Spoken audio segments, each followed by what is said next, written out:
మా ఫాదర్కి last 15 days back left side complete paralysis స్ట్రోక్లా వచ్చింది. సో ఆయన ఏంటంటే బెడ్ నుంచి లేగడానికి కూడా చాలా డిఫికల్టీ ఉండేమంట. సో వెంటనే మేము హాస్పిటల్కి రష్ అయ్యి ఇక్కడికి వచ్చాము, మెడ్వన్కి వచ్చాము. సో మెడ్వన్కి రాగానే సో ఎంఆర్ఐ రాసి చూస్తే అందులో ట్యూమర్ ఫైండ్ అవుట్ అయింది. సో చాలా ఈజీగా డాక్టర్స్ హ్యాండిల్ చేశారు దీన్ని.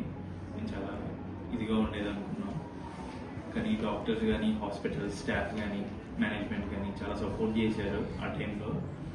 ఇంత హాస్పిటల్స్ ఉన్నా కానీ మేనేజ్మెంట్ సపోర్ట్ అనేది కూడా చాలా ఇంపార్టెంట్. సపోర్ట్ కానీ ఈజీ టు రికవర్ అవన్నీ చెప్పడం. సో తర్వాత ఇప్పుడు ఆయనకైనా అన్ని వర్క్స్ చేసుకుంటున్నాం. మేము ఫైనల్ రివ్యూకి వచ్చాము. Dr. Rajendra Prasad, all the doctors also support to me, nurse along with all the hospitals are very good. I recommended my trades, my friends and everything to the hospital. My health is good at present. Health is very good. I am perfectly alright. This credit goes to the Rajendra Prasad.